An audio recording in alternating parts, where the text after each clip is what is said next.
Hello, citizens of YouTube land. Hey, It's your president and your VP, and we're back with another episode of the month of Halloween horror. This time it's The Evil Dead. which premiered October 15th, 1981. It's directed by Sam Raimi and stars Bruce Campbell, Ellen Sandweiss, and Betsy Baker. Those are the three that you probably need to know the most about, as I imagine those are the two actresses that play his sister and girlfriend, respectively. Yeah. So, this film was made on a budget of $375,000 and grossed a box office of $2.7 million originally. And then later on, as it's been re-released, $29.4 million. Yes, and a few more thoughts on that. In that, originally the film it didn't do very well domestically, and most of that $29.4 million comes from overseas. Yeah. But it made as much as 5 to 7 times its budget back in its original release. So there's also that, and it's considered what some insiders in the Hollywood film scene would call it a sleeper hit. Yeah. So, The Evil Dead was originally a short film by Sam Raimi to basically help promote. It was known as a proof of horror concept film. His original short film called The Woods Within. Mm-hmm. Basically showing what this film could possibly be if he got the money to make it, in which a producer, Robert, I don't know, but his name was Robert something. There you go. Okay, let me interject for just a second here, and I think this is a very valid point here, in that, and I know it's completely off course, but over a decade later, when Billy Bob Thornton was making Sling Blade, he and Molly Ringwald had shot a little proof of concept, not a proof of horror film, but a proof of concept, or perhaps a proof of drama film, because those two shot a little short film as basically the setup for Sling Blade, because he was able to show the short film to producers and executives and whatnot, and they gave him the green light and the money for Sling Blade. So you can see the correlation there. Yeah, and it's kind of like, without The Woods Within and it getting picked up by the producer, we probably would have gotten Evil Dead. Also, fun fact, Sam Raimi made The Evil Dead with the chance of not worrying about the censors. Yeah, he basically made it with no regard to the censors whatsoever. And guys, let me tell you, it shows. Yeah, this film currently has an NC-17 rating. Oh, and for those of you who are interested in this sort of thing, because we always try to mention this, it currently has a whopping 95% on Rotten Tomatoes. Where's the other 5%? Because it's clearly is 100. Yeah, but you can't always get what you want, and I guess in this case, you got to take the goods with the bads, right, guys? So, anyways, this film, I guess we should get into the plot after doing this intro, but the film opens up with this nice, cool-looking shot, basically setting up the premise that there's something evil in these woods that these 5 college students who are driving down the road are about to encounter. These 5 college students are, of course, Cheryl, Linda, Ash, Scott, and his girlfriend. I don't remember his girlfriend's name, to be honest, because Shelly. There you go. Yeah. Those are the 5 characters. So they're driving along, guys, and they're going to be going to a cabin for the weekend. It's probably like a fall break type of scenario where they're going off and they're going to have a good time. And we see right away, as the VP has mentioned, that there's a sense of evil in these woods, because you have the fog rising up. And then as they're going across the bridge, they actually get stuck on the bridge, and some of the planks fall into the river. So Mm-hmm. you see right away that they're not really going to be able to escape what's to come. Yeah. So it's later that night, and they're doing all the things that typical stupid teenage college students would do, with the exception of one thing. Although a fair warning ahead of time, guys. Parents, as always, screen this film ahead of time. It is probably not something that you want your child to see, Especially the fact that it has an NC-17 rating. as it contains a lot of different things, which we can't get into everything. We can talk about certain infamous scenes, and y'all know what I'm talking about. But yeah, so getting back to it, they're partying. Okay, guys, they're doing the typical college stuff. They're smoking funny things, and they're drinking, and they're having a good They were time. smoking funny things, drinking whiskey out the bottle. Actually, kind of, because Wait! uh, Oh, yeah! kind of because one of the things that they also do that they shouldn't do is they're drinking and driving on the way in. Dude, Scotty's got a jar of moonshine and he's sipping away. Yeah, that makes sense. By the way, that was, Yeah, that's a little Oh, and all summer long reference. also, he said the song takes place in Michigan. They're from Michigan. Yeah, Was he describing Evil Dead? maybe, sort of. But anyways, guys, so yeah, they're doing these things, and they decide to go down to the cellar, and Well, first you had Cheryl, who was basically the spirits kind of forced her to like write out the Necronomicon, which they actually call it something else in this see, movie, at but first, the Deadites, which they're not called the Deadites just yet, but they are not quite powerful yet.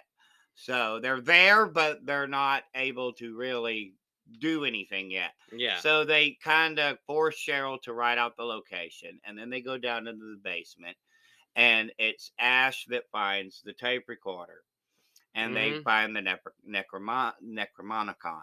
Necronomicon. Excuse me.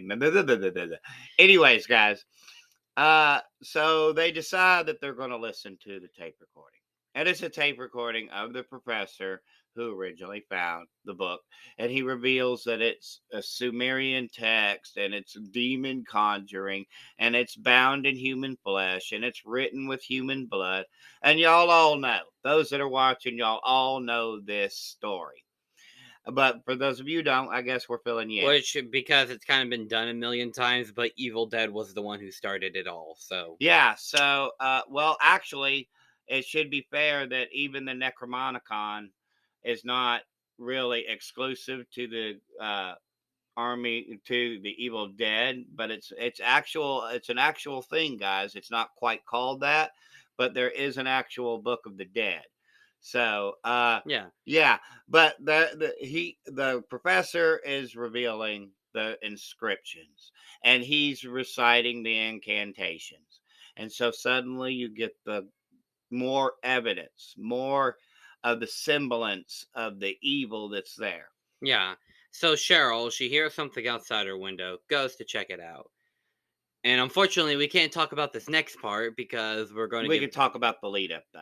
Yeah, we can talk about the lead up, but we can't talk about this next part because unfortunately, YouTube will ban us if we do. So Cheryl's out in the woods and the evil's there and the trees come alive. And then she's possessed. That's all we can really say. You'll have to watch to see what happens. Yeah. And actually, Sam, when he was originally doing this, he's like, "Did I go too far with this? Like, should I I keep it in know that here?" it was Like, kind of a screw the censors mentality, but maybe, just maybe, he could have left it out. yeah. But I mean, okay, so with all the gore and blood and Cheryl stuff, is and now it's like, possessed, and she's back. She comes barreling back into the cabin, and she's screaming about how she wants to leave. And her and Ash get ready to leave because Ash is going to take her back to town. Only the car's not starting. car's not starting, car's I not know, starting. guys. Yeah, the car doesn't start. 2, 3, 4 times. 5. Machine stuck, man. Finally clicks over because she's like, it doesn't want us to leave. The car's not going to start. By the way, guys, there's a lot of black comedy, so you can expect us to really kind of poke fun at this later on because there is. It kind of helps with the tone. Yeah, it kind of. So they get to the bridge, and he's like, wait right here because there's something wrong. I got to go investigate. So And then she gets out of the car. She goes to the bridge, and the bridge is all tore up. It's gone. It's just yeah, and they have this sign that's like, "This is a dangerous bridge. Travel at your own risk." It was literally right there. Like they never should have went across it in the first place because of the rickety way that the bridge was assembled. That it was obvious that even if the evil wasn't there, that there would be an unfortunate accident there. So they make their way back because they can't escape. And she's full on possessed now. well. At first, it's like they're playing cards and stuff, and they're like trying to guess what it is. Yeah, And then it's like Linda and then and Shelly, and Linda's like getting it all wrong. She's like guessing completely Shelly wrong, is. and Linda's covering for her. But then, yeah, he's right. The Deadite starts predicting ahead of time. Every single card, and then finally she like turns around, and it's this really cool shot, and I'm probably going to use that because it's like just a really cool shot and a reveal of the Deadite, and it's like, And surprisingly, Two spades, jack of diamonds, jack of clubs. that okay, stuff hits the fan. I would say other words, but we don't really use those words here. So stuff hits the fan, guys. And when it does, it's full on. Okay, Cheryl attacks basically everybody, yeah, she like grabs a pencil and like stabs it into Linda's foot. which is possession number 2. Yeah, and then after that, I think she like, I don't know what she does She to Shelly. basically kicks everybody's booty all across the room. And Ash is getting thrown around. And there's shelves flying, and he's getting knocked all over. And by the way, guys, because this only had a budget of $375,000, they couldn't afford stunt doubles. So everything that you see in the film, the actors did themselves, Yeah. which means that Bruce was put through sheer torture by his friend Sam Raimi. Yeah. So, But they're still really good friends. yeah. So one thing leads to another, and now Linda is possessed too. And there's been some crazy things that have went on, guys. You'll just have to watch it all Yeah, because we like, really can't tell everything that happens Shelly without dies. this becoming like an hour-long review. Yeah, Shelly dies from like dismemberment. Again, you'd have to watch to find why that happens because in order to truly get rid of a Deadite, you have to dismember the Deadite limb from limb. So Linda has like the least of the transformations. And then like Scott is like about to die, and then like hold Linda. on, that's too far yet. Hold on, Come on, why? Too far yet. Too far, Dad. We're gonna get to it, but so Linda is we're at the point where Ash is debating on what to do with Linda, and of course it's a trick because he's stupid and he wants to believe it. And she scratches him and and he's all cut up. But now, mind you, guys, Dad, you already just went ahead of what I was gonna say. Okay, you go ahead. Can you believe that, guys? Anyways, Scott's like, all right, you know what? I'm tired of this. I'm getting the heck out of here, and he does. But then he comes back and he's like all bloodied up and stuff because he's like, the trees are alive. Yeah. And then the trees are alive. And then afterwards, he's like, which is back to the other scene now. Yeah. And then like, and then Scott's like about to die, and then Linda and Cheryl are just straight up laughing in his face maniacally, like, Like, Yeah. we're not joking about that either. They are that's straight up like what their laugh is like. They're like, At some points, guys, this we're movie gonna is just, get you. We're gonna get you. at some points, this movie is so surreal.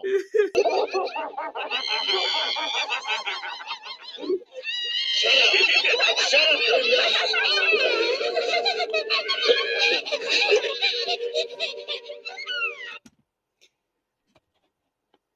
And so bizarre. And so crazy that you just can't help but love it. Like, I couldn't help Like, but not to laugh the at that part part. where I think is it Linda? He stabs Linda in the face. And then there's the obvious. No. He shoots Cheryl in the face, and then there's an obvious blood tube just. Oh. And then there's when he impales the one, and then the blood just comes out like a water faucet. He like pulls like something out of Scott. It's just like, and it just flows out like a water hose. Just whoosh. Because Sam Raimi at the time had the mentality of F the censors, so it's crazy. But one thing leads to another. And of course, guys, we get all the iconic moments that you guys that have seen the movie, we get them in the spades, okay? Because he has to take Linda and he has to make the ultimate sacrifice. And I know we've kind of skipped over some things, but of course we have to mention this here because he feels like he's been able to incapacitate her. So you get the famous strap to the gurney scene. You get the chainsaw, and this but he's part, hesitant. So this part, whenever they reveal the chainsaw, I'm like, that seems like somebody took some inspiration from Toby Hooper. Hey there, Sam. But so to sum things up and to move things along, he is able to basically survive the night. He doesn't exactly win, which I think is the point, guys, because by the end, all the Deadites are like attacking him, and he throws the book into the fireplace, and which is where you probably get where most of the budget might have went, because of course with all the blood and guts, you get the stop motion footage, which guys, it's really good the way they did it. And it's the stop motion effect of all the Deadites kind of melting and stuff. And so you think he survived because daylight has arrived. But the evil is still there, because you get one last hurrah where it's the camera right up to Ash's face. Yeah, and I like the way they did this because it's like you have this triumphant music, and you're like, finally, after the hell that Ash has been through, he's finally done. He's finally escaped. But then the happy music turns. They did this cleverly, by the way. The happy music because it's played in the major scale at first, and then it turns minor, and you're like, whoa. Why did it switch to minor all of a sudden? And then you see the evil spirit, and it's like bursting through the doors, and it bursts through. And one last time, Ash is like, ah! And the movie ends. Yeah, guys. So, final rating for this one, of course, definitely another 5 out of 5. It was such a palate cleanser after having done Paranormal Activity last review. Yeah. So, huge step up. But of course, as always, which I definitely 5 out of 5. What say you? Also a 5 out of 5. So definitely the 5 out of 5, guys. It has definitely earned its place in American horror cinema. It is one of the most influential films of all time, spanning numerous sequels, video games, comic books, TV series, you name it, and Evil Dead's out there, right? And also you had the Evil Dead remake as well, which, yeah, it's like... It is what it is. So, yeah, guys. But of course, as always, if you have seen The Evil Dead and you feel that it is the worst supernatural horror film of all time, then clearly you have not seen Paranormal Activity. Yeah, which I know we've used it before, but we keep going back to the well because Because we're lazy. And also because it's like there are some really good supernatural horror films out there, but it's like, come on, we got a rift on Paranormal Activity this month. Or I guess perhaps we could go with the sci-fi horror comedy. No, we won't go that far with it. Anyways, guys, yeah, up next, of course, will be Evil Dead 2. It's a given. Going to do the sequel next. And in some regards, it's even crazier than the original. So stay tuned where we'll check that one out and give our thoughts and opinions on that. And then after that, of course, is Army of Darkness. And then we segue into the rest of the month of Halloween horror. In which it'll be the Amityville Horror, the Omen, and then on October 31st, The Exorcist. So there you go, guys. That's the rest of the month all planned out for you. And with that being said, there's only one thing left to say, and that is Peace and love from Denny and Son. Bye.